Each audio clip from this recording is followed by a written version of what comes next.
All right, here we go. Here we go.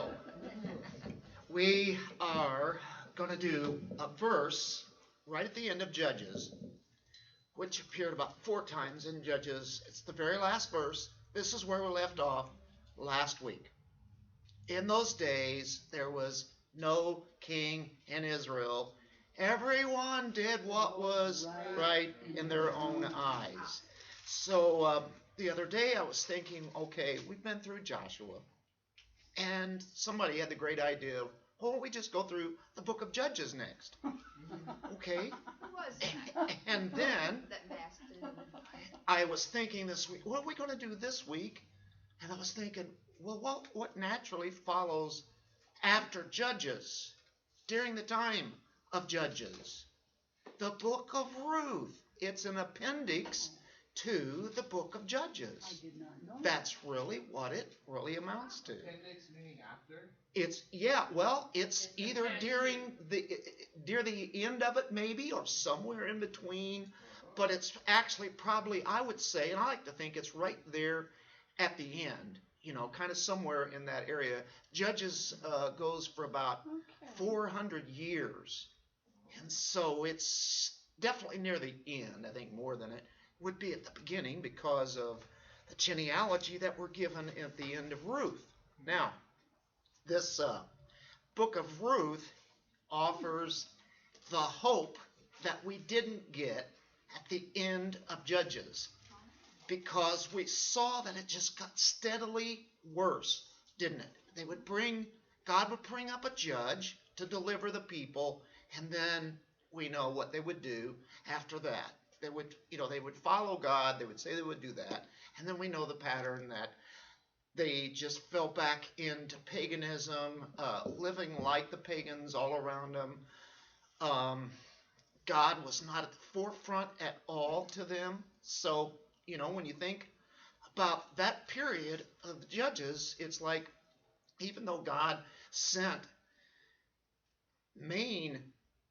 6 main judges during that time that we kind of studied at the same time, it's like it delivered them for a little bit. It was just a small amount of time.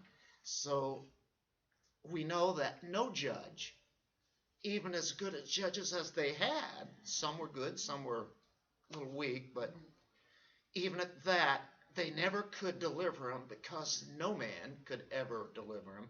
No king that they have can deliver them. They can be pictures, like David, for instance, or like Solomon.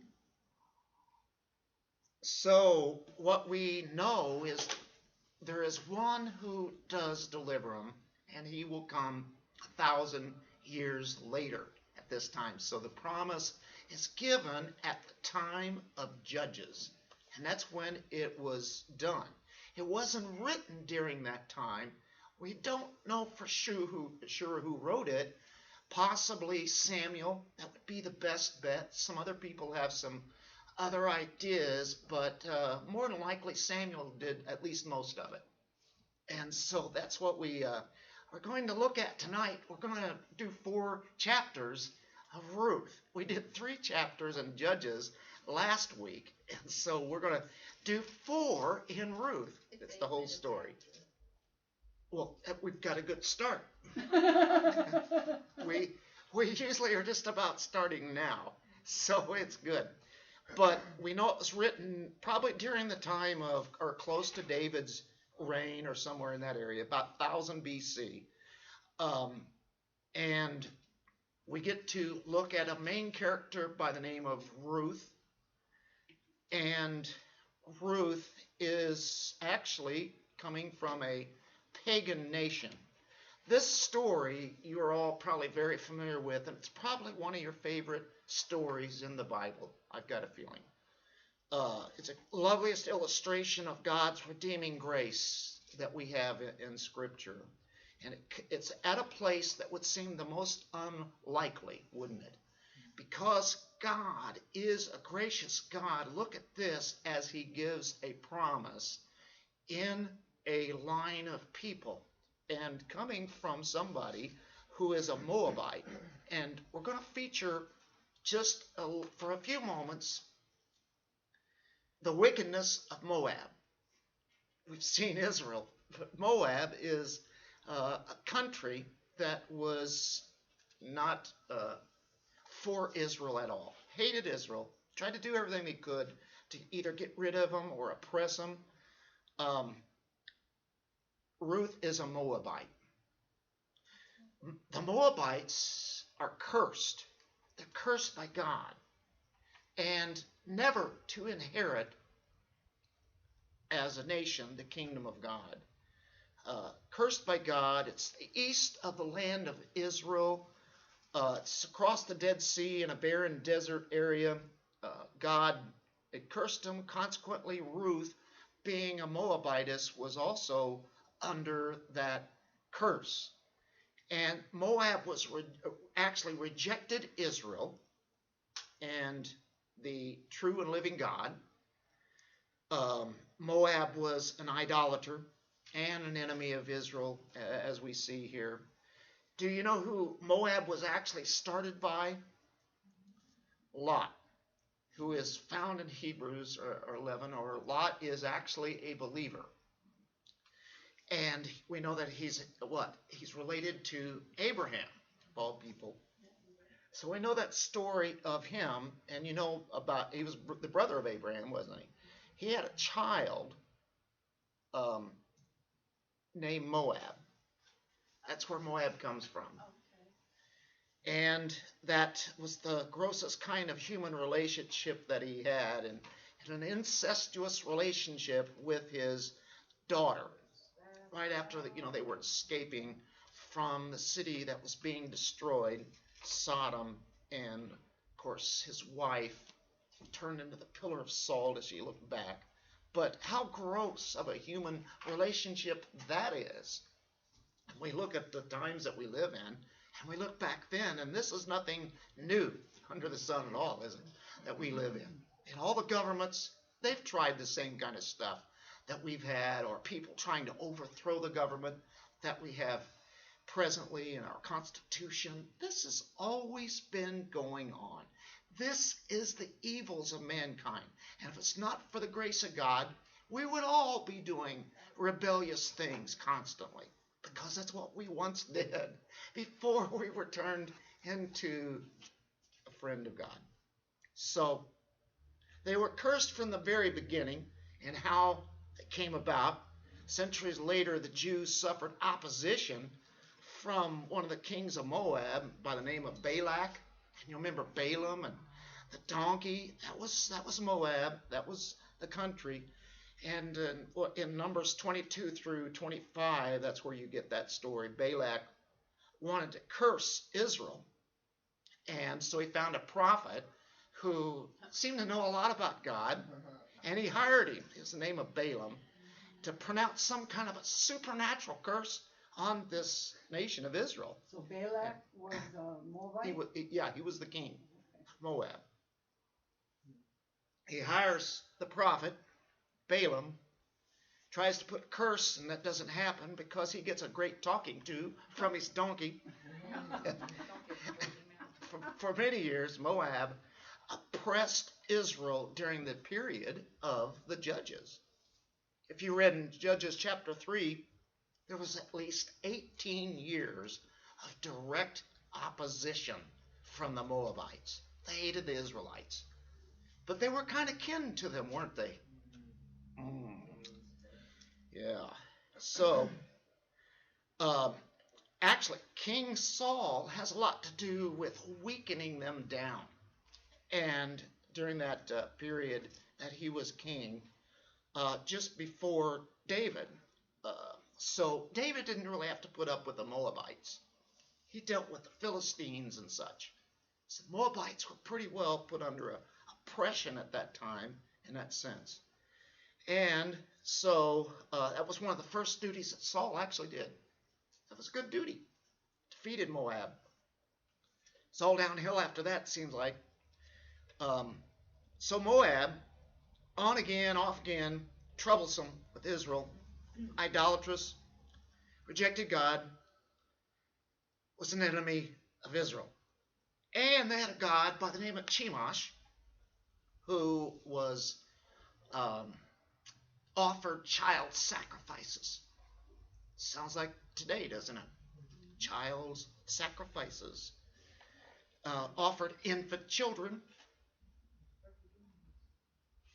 which just seems to be quite a pattern people enjoy doing, isn't it? God pronounced a curse. Look in Isaiah chapter 15. Well, tell you what. Yeah, 15. Isaiah 15. Now, this is in the prophet section, like maybe another 300 years later after the book of Ruth. In Isaiah 15:14, we're going to just look at a few curses on this nation before we get into Ruth. Isaiah, you said Isaiah 15? Yeah. You know what? Yeah, I know. I just noticed there. I noticed it too. My Bible's short of a few verses.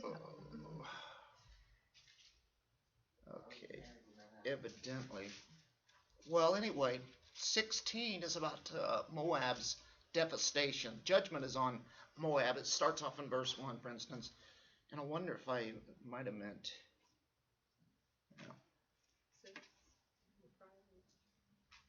That's in that verse. It says, within 3 years, as a hired man would count them, the glory of Moab will be degraded, along with all its great population, and his remnant will be very small and impotent. And so the prophet there was saying, God's going to give you 3 more years, and then that's the end. He's had enough of you, Moab. So they basically came to an end at that time. Now that's after even the time of Saul and David, further on into the kings, almost at the time that Syria was going to come on the 10 tribes. And so anyway, that's kind of the idea that as he pronounces judgment there. What's that?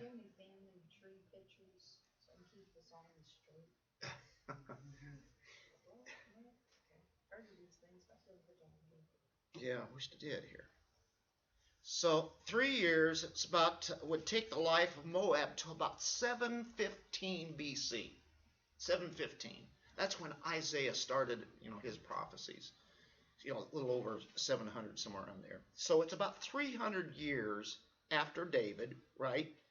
And then the prophecy was that the Assyrian king there, Sargon, would come in and destroy that nation, which he did, and killed people, conquered the nation, left a very, very small remnant.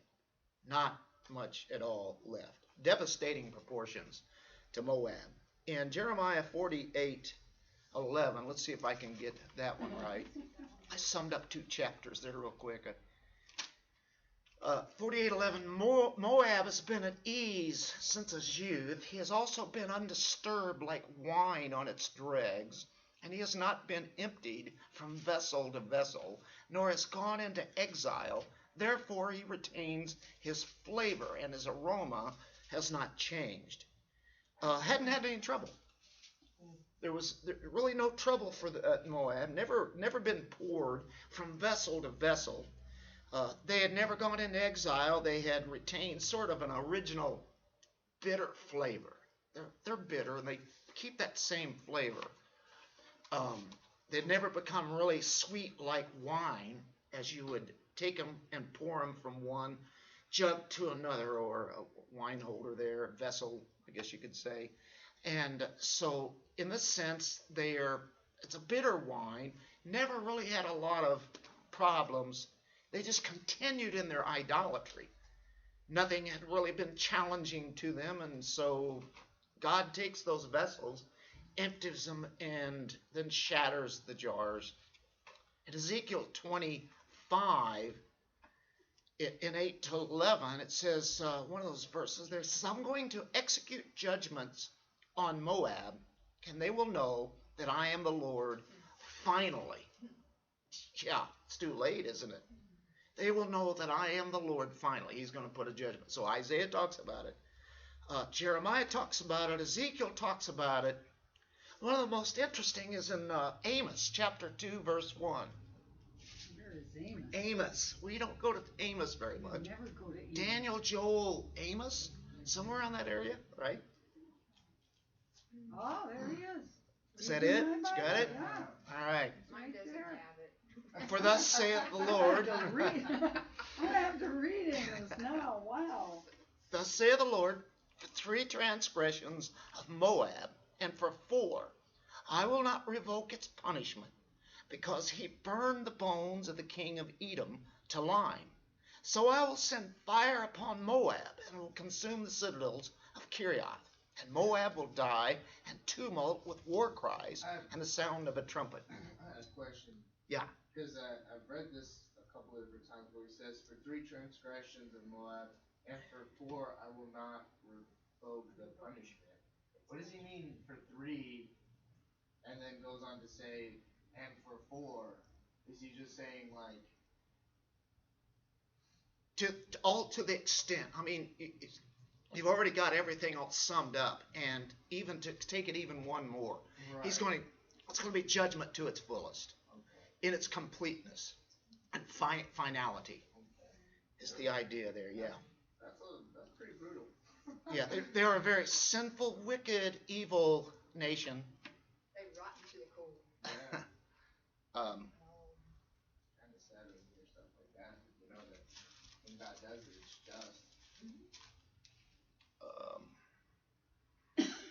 what was that? That was in chapter 2, right? Yeah. And yeah, I've got a note here about it's a rhetorical device used in that way, rhetoric in the way that's speaking, repeated in each one of the 8 messages that we're giving from a kind of a similar pattern used elsewhere, some mathematical kind of a speech that he's using. But each nation was going to be visited for an incalculable number of infractions. So it's taken that judgment to its fullest. With 3, the cup of iniquity was full. With 4, it overflowed. Right. It's kind of like 3 strikes, you're out. 4, you've done it. Yeah, Just that's it. gone. It's like game over. You don't even get to bat again. You're Game over. retired. You're That's done. Yeah, Bill said it right, game over. Yeah. game over. That's the idea. That's it. That's what God was really putting forth. And so we went through quite a few different prophets here, didn't we? And in Deuteronomy 23, we have a summation, really, of the curse on Moab. That's way back during the time of the law. No Ammonite or Moabite shall enter the assembly of the Lord. None of their descendants, even to the 10th generation, shall ever enter the assembly of the Lord. Now, this is significant. Remember what he's saying here. And in this case, it wasn't just their idolatry. Right. It wasn't just their sin. It wasn't just their rejection of God. It was the fact that they had never helped the people of Israel when they had a chance that they could have. They would never be a part of the covenant. That's the idea. Now, there are nations that are part of the new covenant that God has with all the world, not only Israel, but with all the Gentile nations, or many of them. Many of them are cursed. Moab is one of those that will not be in the kingdom. Now, I would tend to think, are there going to be maybe a few elect ones here and there? It's almost like they don't really have a nation. Not that we have to have nations, but God made nations. It's a good thing. And if it's done in the right way, of course, all they're going to do is war against each other, aren't But they, he pulled in this Ruth world? out of it. Yeah. What's that? But he pulled Ruth out of it. Made her. Mm-hmm. Exactly. And that is how God works. Even as bad as they were, there's one of them he's going to pull out of there. And all that Lot did, will he be in heaven? Was he one of them? He was, Yeah. He's in Hebrews 11. Yeah, he's a believer. Yeah. He's in Hebrews 11. And kind of like Samson Yeah. and a few others we've seen. Like their sin isn't keeping them from kingdom, but Well, yeah. it's definitely been exposed. Yeah. They'd never be a part of the covenant. Moabites, then, are symbolic of cursed sinners who are alienated from God. They never want God, and they will be judged forever. That is a picture of Moab. Now, Ruth was a Moabitess. This is a problem. This is during the time of Judges. So that's what I found so fascinating. That's right. This is in Judges. This is during that time. And the curse on Moab is in force at this time. Moabite people were by God shut out from the assembly of those who worship the true God. And they would be shut out as a nation forever, never to be redeemed because of their iniquities. In Isaiah 56, 3 through 6, let not the foreigner who has joined himself to the Lord say, the Lord will surely separate me from his people. God had said there would be no Moabite, remember that? No Ammonite. Something's different here. Let not the foreigner think that he can't be joined to the Lord. A foreigner, the individuals, can be redeemed, even in the most wicked of nations. Right. Even Jesus said in Sodom and Gomorrah had witnessed the miracles, they would have repented with ashes and sackcloth. Mm-hmm. Jericho, not Jericho, what was it? Nineveh. Nineveh. Yeah, Nineveh was another one. Yep. And there was a lot of people had seen Jesus, and he was going to put a judgment even more on them because they were held even more responsible. They had seen the Redeemer. So the curse is only in place until a foreigner and a cursed person who's alienated from and separated from God turn to God. If they are, the curse is off. Isn't that beautiful? He joins himself to the Lord. The Lord brings him in. He holds fast the covenant. He will keep the Sabbath. Talking about people who would identify with Israel's God there at that time. They would do what God is pleased with. So curse is what they had, but it's only in place unless there's some kind of a turning to Christ. There's a turning, then it changes. So, guys, ready? Let's do Ruth. With that in mind now, knowing what God thinks of Moab, with that thought, do you have it deeply rooted into your mind now? This is why we are doing Ruth this week. In the first 6 verses, and you guys know the story real well. Are you guys familiar with the story? More than familiar? That's why we're going to go through it pretty rapidly. It starts off, now it came about in the days when the judges governed. That's where we know now that that's during that time. We just finished Judges somewhere at that time. And they had a famine in Israel, right? They lived in Bethlehem, in Judah. Bethlehem is a place where Jesus was born. And they sojourned then into the land of Moab. Why would you do that? Well, it was a famine, Yeah. and they did what was right in their own eyes. They're thinking, well, surely, evidently, they must have been doing better down there, for what they heard. It's like green stuff to me down there. Let's go. Yeah. But we all know that it didn't turn out too good, did it? Now the two sons, get 2 wives. But what happens? The husband dies of Naomi and her 2 sons. They're probably what? Let's just say 20s. I don't know whether they went down there. Maybe they were 10 years old when they went there. Maybe they're 15, maybe in their teens. But 10 years later, Naomi's going to go back. Whatever the deal was. There's providence happening here. We know that. So anyway, her 2 sons die. That means her daughter-in-laws are widows along with her, Naomi. And so she says, I want to go back to Israel, and you girls should stay here. Go back to your fingers. That's when the story gets really interesting. She arose with her daughter-in-law in verse 6 there, that she might return from the land of Moab. She had heard before in the land of Moab that the Lord had probably visited his people and given them food. It's time to go back. There's nothing here for me, right?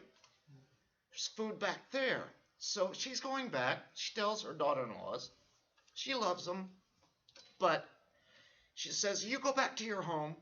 Your parents will take care of you. Sorry all this happened. And what is she thinking? What about herself? She's saying, what? I've got nothing. We should never come back. We come here in the first place. She's bitter. Call me Mara, which means bitter. And so I have to wonder, is the consequences here kind of maybe because they went down there? Sure weren't blessed. I don't know. All I can say is God works all this out in a wonderful way, doesn't he? The sons died at a very early age, and I've got a feeling the husband did too. Very untimely for all of them. They were probably pretty happy with their wives. They're in a pagan land, though. Where would they have stayed? Probably there. Their daughters wouldn't want to go. But God has something else in mind, and we know his providence is working in here. But anyway, she's saying, your parents will take care of you. You dealt with the dead, and I appreciate everything that you did there. May the Lord grant you that you may find rest. But you go back home, and then you'll find some other husbands then you can marry. I can't provide any more sons to you. I don't have a husband. Another thing, she's probably in her 40s or so by now. Maybe 50. Who knows? I mean, there's later on where she mentions that she's old. She's an older woman. Yeah, so she's not planning on having any sons. And if she did, we're talking another 20 years here, probably. Right. 16 for sure. Yeah. You're gonna be too And old. by that time, they're going They're too to old. be way much older than that. So she's just reasoning this out and saying, sorry it turned out this way. There is a understanding though, if the son dies, if there's another son, he's supposed to take that wife on. So that isn't a cultural thing that could occur. She wasn't too far out of thinking, because like if the first wife gets married to the first brother and he dies, then the next brother is to take on that wife also. Now, was he supposed to take that wife on to keep her, or just to get her pregnant so that the descendants He would took, be the he brothers? would take care of her. And it could be So like the a wife. descendants Yeah. would be the brothers. Yeah, that would Right, have to keep be- that And line business- going. All the children that came from that lady would be the older brothers, Right, and any land that the older Inheritance. brother had, that land would go to the child's. not That'd to be not his to the land, brother, not to the brother. Correct. Right. Because the oldest one got bigger portions than the Mhm. second son. Yeah, that's what I thought. So they'd be able to take care of the widow. Mm-hmm. So that's what Ruth is thinking. She's very kind in this, you know. She could have said, come on, pack it up. Let's go. Yeah. Take care of me. Yeah. But no, she's Well, not that way. that's the thing that is really blew my mind is Naomi is saying she knows if she goes back to Jerusalem by herself, she's got nothing. Mhm. Yeah. She can't take care of herself. Yeah. She's gonna be out in the streets begging. That's right. And she knew that when she told him that. Exactly. Wow. So, but God is really good here. It's a beautiful story, isn't it? Ruth has loyalty. In 14 through 22, the first chapter there was real love among the daughter-in-laws and the mother-in-law. They loved her, she loved them. But they say no, and both of them are saying, we will surely return with you to your people. They were both willing to go. She's not asking them. She's saying, go back on home. They're saying, we'll go with you to your land. And so Naomi says, "Return, my daughters. Why should you go with me? Have I yet sons in my womb that they may be your husbands?" It's like, I can't help you. I don't have any more sons. I can't do anything. And Orpah then kissed her mother-in-law and said bye, but Ruth clung to her. And she said, "Behold, your sister-in-law has gone," Naomi said this, "back to her people and her gods." Now that's interesting. She went back to her gods, Chemosh being one of them. And then she says, "Return after your sister-in-law. She's gone back. You go back too." That's very important. Orpah went back to her family and also to her gods. But the implication. So that kind of implies that they were worshiping the true God. What's that? That Naomi and her family were Right. Yeah. It's like this worshiping the true God. So Right. Ruth and Orpah both knew God. Knew of how they Yeah, either there is a change here in her life now, or maybe there has been, or it's a gradual thing. Whatever it is, she's willing to go to where she's going, to where her God is worshipped.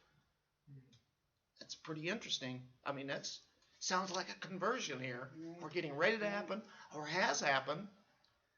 So, where you go, I will go, right? Your people should be my people, your God, my God. And that's a testimony of Ruth. I think that's quite a conversion there. So after a 10-year stay in Moab, they come back into society where widows were often ignored. Remember how often through the Old Testament we see how they treated orphans and widows, the poor. They didn't really care for them.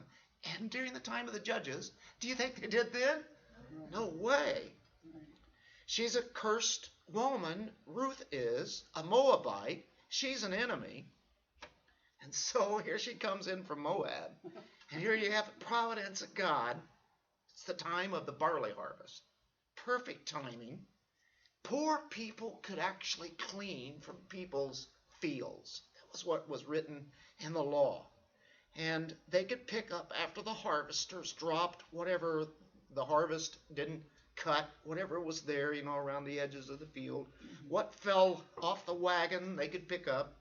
So Ruth agreed to go cleaning in the field. Then in verse 22, they came to Bethlehem at the beginning of the barley harvest. So God is in this all the way. This was his plan, foreordained. So Remarkable. when Ruth says all this about going with Naomi, she had to know what she was in for too. She had to take care of Naomi. She was going to have to go out in the fields. Because who's in the field? Right. Naomi's not. Right. But she must have then known some of the Jewish laws to know that they would be able to do that. Even if Ruth didn't know it, Naomi. Yeah, Naomi knew how. Probably talked on the way back there. Yeah. We should be getting about that time and all that. So at least we'll be able to get something to eat. Or at least if they just walked in and saw that it was the barley harvest, they'd just be like, "Oh, Well, they this is a lived. good time." They were already inside. They knew when everything. That society, because that's what they lived on. I mean, they knew when those things were occurring and stuff like that. So I'm sure that's probably getting closer. They probably you picked it up, like you said. They probably were talking to each other about. Well, at least we'll be able to get something off that barley. If we get, that should be something. How often have you been in a situation, probably years ago, when things are kind of lean and something just comes through at the right time? Well, when I'm thinking about this Ruth, I mean, she could have gone back. She's a young woman. She could have got a nice little husband and had a nice little family. And instead she said, "No, I'm going to go take care of you, Mom." Right. It's her mother-in-law. We know how daughters-in-laws think of mother-in-laws. No. Well, there But had to different be, here, isn't it? That had to be a conversion Yeah. for her to give up a life. This is quite a sacrifice. Yes. To leave her where she grew up, her place. Chapter 2. You wonder what kind of. And she's going to a place where she knows she's hated. Yeah. I know, but Yep. think about it. I wonder. We don't know the background of Oprah or Ruth. Maybe Ruth didn't have a good family that she came from to begin with. That's what I was thinking too, is like maybe she didn't really like that circle, or maybe she should go back I and mean, she'd get maybe abused. her husband treated her much nicer than she was ever treated at Maybe she'd home. been Why would abused she if wanna she go went back? back. But she's going to a country that hates her. Yep. But they might have turned her into a prostitute, her father or stuff like that, because they did that kind. Remember they threw them women out there to. So maybe she's gonna take her chance. All these thoughts have probably been going through both of these women. Yeah, you know how they treated women? They threw them out there, But back to the judges. where else do you go? And Naomi knows. Ruth did that. Naomi knows where she belongs, right? Chapter 2. Naomi had a kinsman of her husband, and this kinsman is a man of great wealth, of the family of Elimelech. His name is Boaz, by the way. But go back to chapter 1, verse 2. Moab, see. Chapter 1, 2. Oh, yeah, the name of the man was Elimelech, and the name of his wife was Naomi. So Naomi's husband is Elimelech. And so this man, Boaz, is kin to her husband, which, hey, all of a sudden it's like, she doesn't know this right at the moment. But this is what really happens. That's where they're at. And this is where the story really gets interesting. Ruth the Moabitess said to Naomi, "Please let me go to the field and glean among the ears of grain, after one in whose sight I might find favor." So she knows about this, okay? She's going to get favored. She doesn't know how this is going to happen. But she wanted to follow the true God, doesn't she? And even though she's a foreigner and an enemy and is cursed, please let me glean after the reapers among the sheaves. She didn't have it. Do you think she even had a right to do this? I don't think so. She's not an Israelite. Right. The Israelites do. But she came. She remained from morning until now. It's told the story. She's been sitting in the house for a little while. She's just waiting for permission to do what she needs to do, to glean. Boaz comes there and he says to Ruth, "Listen carefully, my daughter. Don't glean in another field. I want you to glean in my fields. Don't go on from this one. Stay here." Calls her like my daughter. "Don't go to glean in another field. You stay right here. You have all the privileges of gleaning in my field." So she falls on her face, bows to the ground, says to him, "Why have I found favor in your sight that you take notice of me, since I'm a foreigner?" So Boaz says, "All that you have done for your mother-in-law There you go. after the death of your husband has been fully reported to me." That tells it. Yeah. He is very amazed Impressed at by this her. lady. Because that was Impressed by his it. nephews. Those Yeah. were his nephews and his brother and his brother's wife. And then Yep. the foreigner would He's like, come, and she came back. like she came as a slave to to her, is what it kind of like, Yeah. Like and a he was maiden. respected. Yeah, but she was watching out for her well-being. Yeah. So she left her father, her mother, the land that she was born in, her past gods, and so here we are now. May the Lord reward your work, and your wages be full from the Lord, the God of Israel, under whose wings you have come to seek refuge. So let her go where you're not supposed to go. See, you're supposed to be here on the edges or picking up the little extra little ones. You get in there and get the best in my field. And they'll think you're a foreigner and you don't know no better. Yeah. Pull out anything you want. This makes me think that Naomi knew about the brother because her husband, the only reason they left was because of the famine, and just like you read in one of the prophets that it says that Moab didn't really ever experience any kind of droughts. They never really experienced like Any hardship. yeah, like I mean it was all kind of like just It's all good. yeah, it's all good all the time. So they really never had a reason to be like, let's put in extra hard work because we have to, Right. or let's Cushy. save up in our barns So where because did we're Ruth- dealing with this So where did famine. Ruth ever even get that idea that she was going to work hard? Yeah, Because, I mean, she's leaving a place that is obviously cursed by God, but yet they, according to the prophets, they never seem to have, like, a real hard day.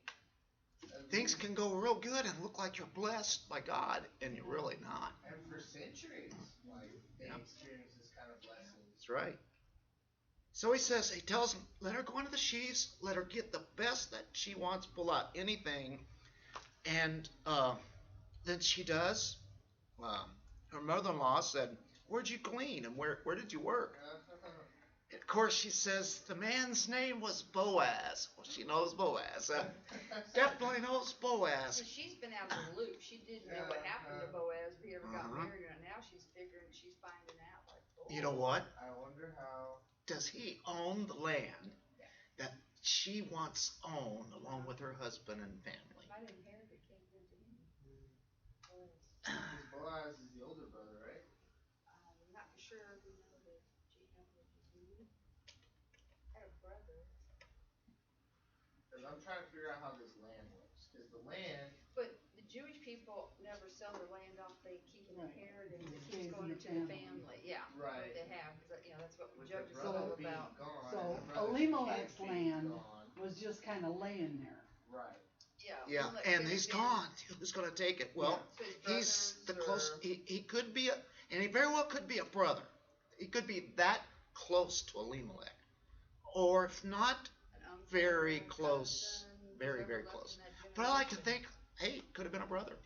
Well, there's somebody in this whole story. There's somebody that's closer, Yeah, there is. That's right. and he Yeah. doesn't wanna. He doesn't want the want- land to give it up to the kids. That's Well, what it sounds like. he doesn't want his name to get muddied by, having to make it. Or Boaz. It would still be Elimelech's. Mhm. It would still be his family stuff. Right. Or right to, yeah. Yeah. Yeah. I don't know how it works. I don't know, but I know the Kinsman, the guy didn't want it. I think Boaz is a cousin or something, and maybe He's very close. Yeah. I'll tell you So one there's thing an we know. uncle. He is a close relative. Yeah. Wow. This is not an accident. This is an amazing coincidence, isn't it? He happens to be a relative. One of the closest relatives. Is that important? Oh, you betcha. Yeah. Very important. And this is where we get into the kinsman redeemer. And, of course, he even says that, it comes down to the sense that he's been a kinsman, and, of course, he's going to buy her out of that situation that she's in, really. So when someone was widowed, it was a responsibility of an unmarried man in the family, starting with the closest one, to take her as the bride, and so that she would not be destitute, not be able to carry on, with a family. And I guess you could say, rather than take another woman out of a family, that family already should take care of its own, right? Family should do that. And so this is called a Levirate marriage, Levirate marriage, kinsman marriage. That was the nearest unmarried man could take the widow for his own bride, so that she would be able to continue on the family. Well, Naomi thinks this is a great possibility. When you see this could be something. You've seen things like that, and then sometimes like that, but sometimes you're going, you know what? Maybe this is the way God's working this out. And it does work out that way. You go, wow, right? Didn't see that coming. God's working it. We can look at it from, hindsight and through Scripture, and we know exactly what's going on. But at the time, Naomi's going, all right, we've got hope here. Naomi's like, yay! And Ruth is just like, thank you for letting me graze in your field. That's right. Hunky man that you are.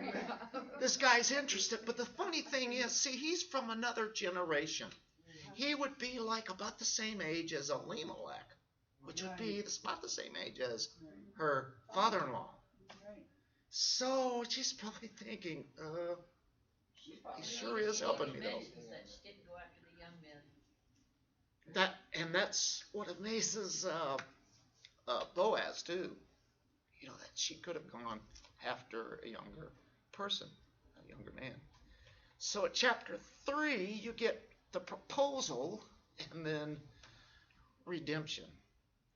Are We'll you work gonna this deal. explain all this thing that they do, this little Put cover, threshing floor thing? put cover That, going that on. custom I that they don't, do, I mean, some kind of a little deal. It's to verify some kind of symbolism, showing that hey, this has Interesting. happened. Yeah. It's they Yeah. they see it. It's a witness that's been she done. couldn't just And they're send her going, Valentine. Well, Is that what this is? Is this her saying, well, let's go through it. Let's go for it. I don't get it. Okay. Where we at there? 12. 3. He chapter 3. because he's older and he is not the closest kin. There's one other one that's closer. Could have been a brother in age if we're talking about brothers. Maybe, who knows. But he could not ask her. He could have, but he's not the next. So she would have to make an overture to him. And so, what does Naomi tell her? Put on your best clothes. Go down to the threshing floor. But don't make yourself known to the man until he's finished eating and drinking and the meal is completely over. When he lies down, you'll notice the place where he lies. Then you'll go, you uncover his feet and lie down. You say, that's really strange, right, Penny? Right? That's weird. It is really strange. I mean, if that happened today, a little forward, isn't it? It What? almost sounds, what I'm reading, Abel, be careful. it sounds like the mother-in-law is like, in a sense, go do this, and then, then that thing happens that's gonna get you pregnant. It's not. This is a custom that they would do. She has to make the proposal And that's what and this not is him. Like this is that set up for that, like, almost will you marry me kind of thing. That's exactly what it is. She is saying, marry me. Right. As big as it could be. That's the idea. And so she has to take the chance that he rejects her. Right.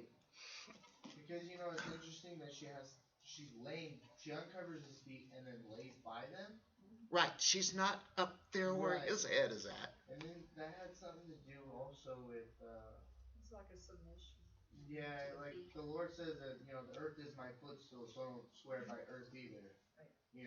And then, what is the other one besides Ruth? That other one with the Israelite woman who marries the king?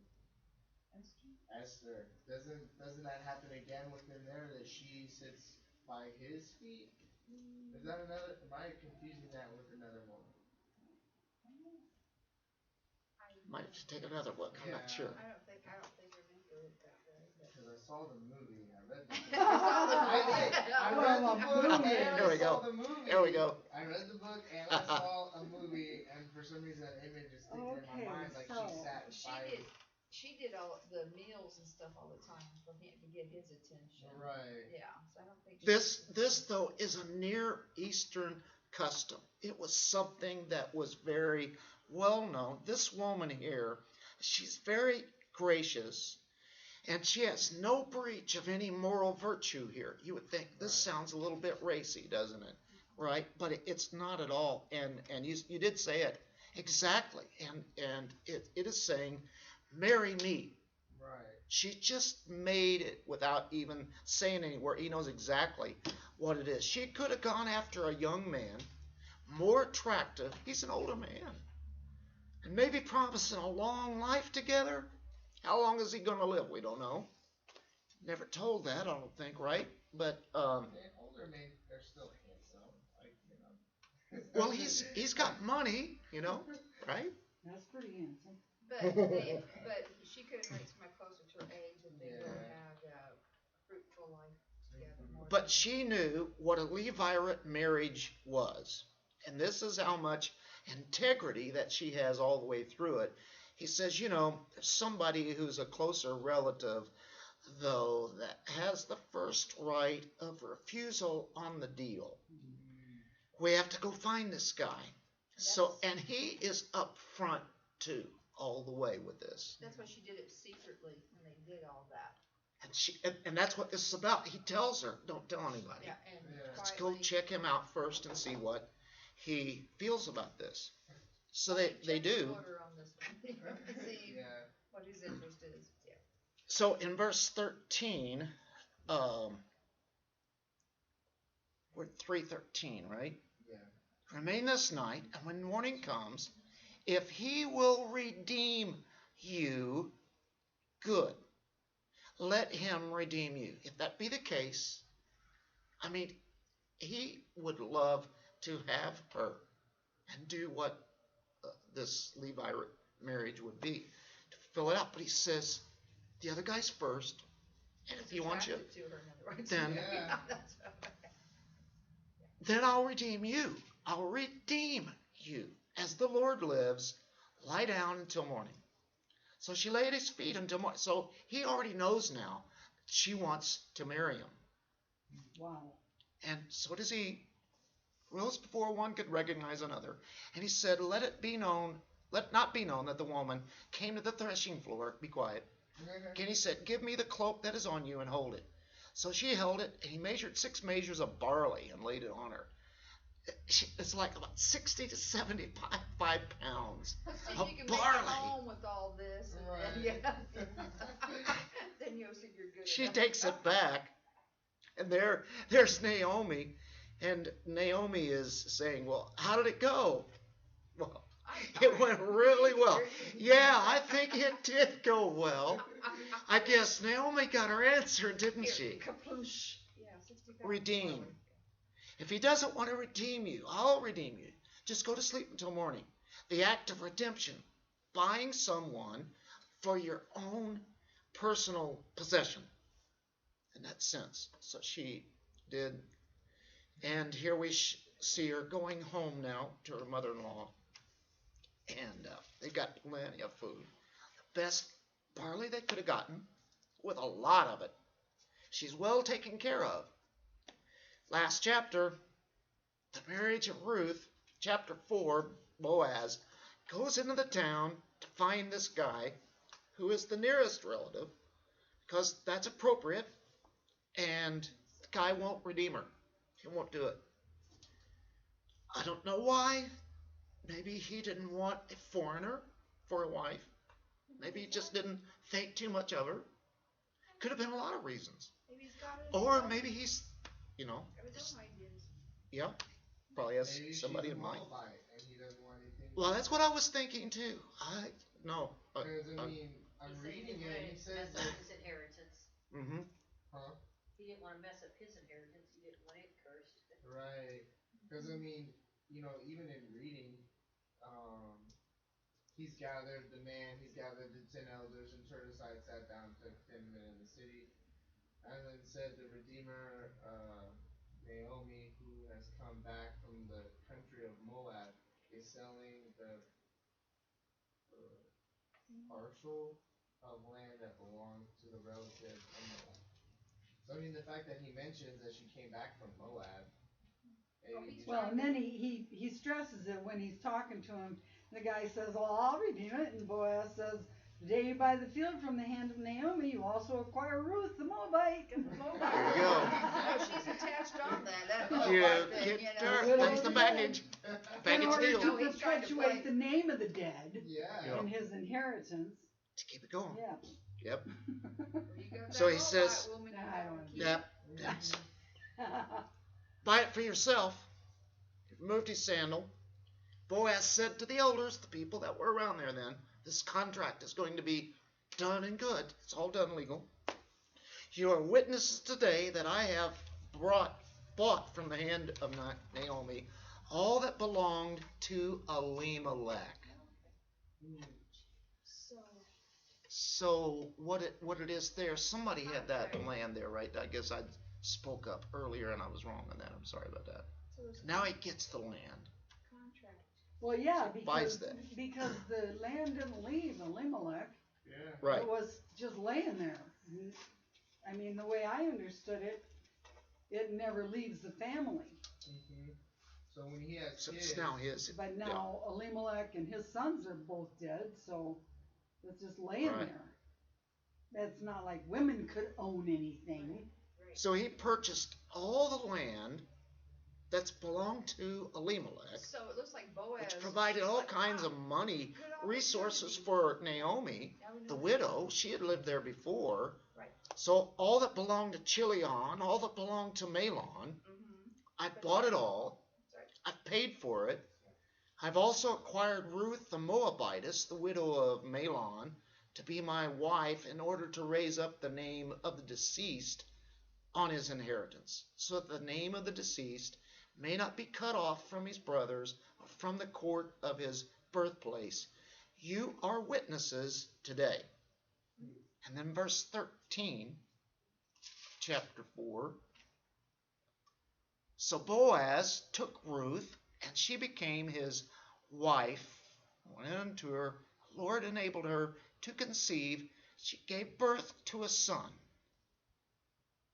So, Her womb was closed. Did you notice that? what's that? Her womb was closed. Did you notice that? She'd been married before and never gotten pregnant. that's true. So the Lord didn't let her have a The child. Lord enabled her to conceive.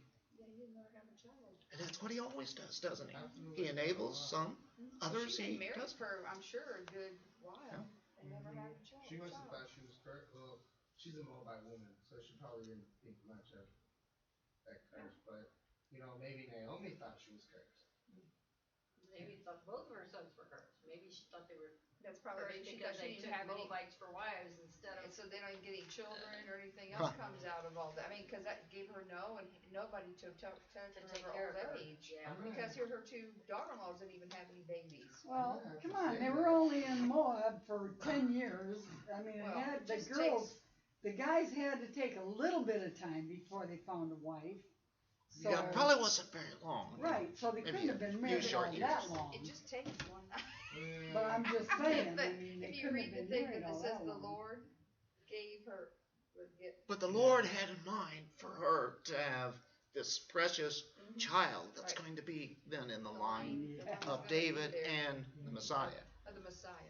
And I like the women there. They said to Naomi, "Blessed is the Lord who has not left you without a redeemer."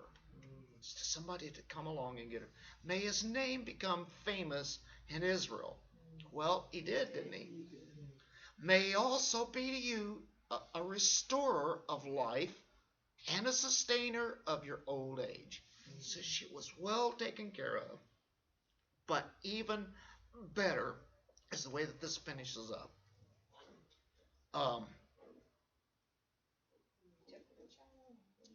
Was it 16? Yeah. Then Naomi took the child, laid him in her lap, became his nurse. She taught him. I bet. Grandma is having a really good time now. The neighbor women gave him a name, saying, "A son has been born to Naomi." So they named him Obed. He is the father of Jesse, the father of David. There we go. Obed, Jesse, and then David. That was his grandpa. Now these are the generations of Perez. To Perez was born Hezron, and to Hezron was born Ram. Ram, Abinadab. Abinadab was born Nahshon. Nahshon, Salmon, and to Salmon was born Boaz. And to Boaz, Obed. And to Obed was born Jesse. And to Jesse, David. Wow. We never know what the name of the close relative was, do we? The guy that turned down the. Right. I think so. I don't think he's given a name He there. wasn't important. Anyway, God, behold the Redeemer whom Boaz had spoken came by. No, it just says that the Redeemer who had been spoken about was there. Closer relative. Boaz recognized him right away. so Ruth is a cursed Moabite. She becomes the great grandmother of King David. Now, if you remember, Matthew chapter 1 is a chronology. Matthew 1 and about verse 5. Yeah, Solomon. We read some of these names earlier, Ram, and verse 3, Judah was the father of Perez. There was Perez. And Zerah by Tamar. Perez was the father of Hezron, and Hezron the father of Ram.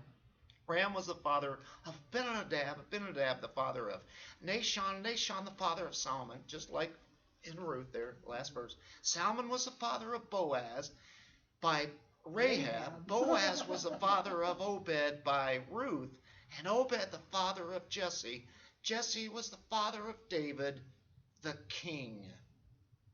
You keep tracing it, it goes all the way to Christ. There's a genealogy there. How did a cursed Moabite woman get into the line of the Messiah? Well, Boaz's mother was a harlot. Yeah, that's how this is all working.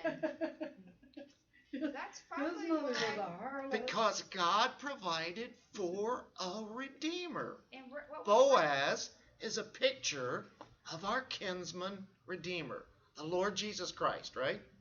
Who bought us for himself out of the curse, right? Out of our destitution, and made us his own beloved bride, and blesses us for all generations. We are like what Ruth was. In that sense, look how we've been bought. Who was Rahab? What was her nationality? She was They in spy came to where? Jericho. Oh, that's right, Jericho. So what was Jericho? So who was living in Jericho? Who was inhabited by Jericho? Because the whole household got saved out of that. Yeah. But I don't remember what her, who was in Jericho? Who was hanging in Jericho? Yeah. So look that up. Because then Boaz would only be half of whatever, unless it was another. Go to the book. Go to Luke 2:38. Sorry. Okay. 2:38.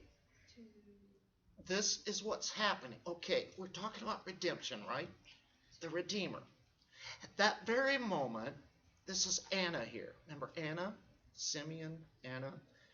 She came up, began giving thanks to God, and continued to speak of him to all those who were looking for the redemption of Israel.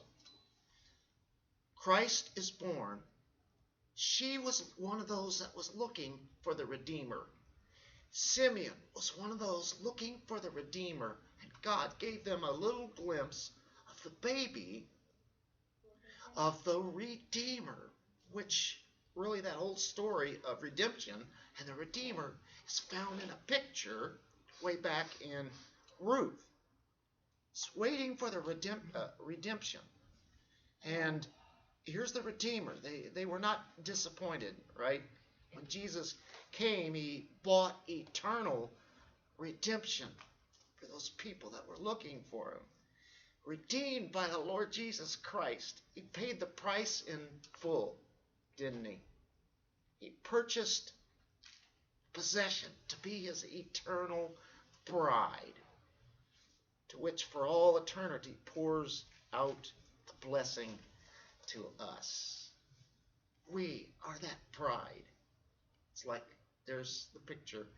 God uses Ruth. We were in an idolatrous, wicked generation of our own before Christ bought us. We were a Moabite running around out there. Yeah, we were Moabites, weren't we?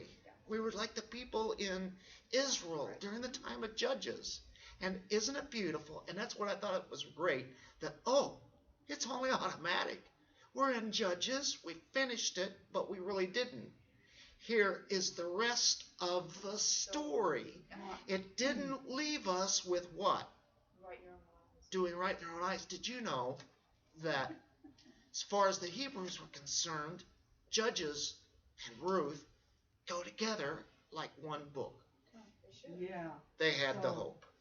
the priests had to put up with this Ruth story. Boy, don't you know they must have hated that. Why They would must that have be? hated that. Why would that be? Because she's a Moabite. Oh, Being a pureblood. She's, yeah. Yeah, they did seem to have that. I mean, Yeah. I would imagine that Cursed. would be one of the books that they kind of just slide over. It's one of the best stories of I Messiah, know. isn't it? Isn't it beautiful? Sorry to do that so quickly, but I just had to blend it in with our Judges study. So do you guys want to do 1 Samuel next week or what? What do you guys think? Samuel sounds good. Oh, we haven't done Do we wanna do Samuel something like that? in a long First time. Samuel. Okay, the story of Jericho, isn't that in Exodus? I thought that was in That's Joshua. It's the end of it. Joshua. It's in Joshua? Yeah. We did Joshua. for the first part of Joshua.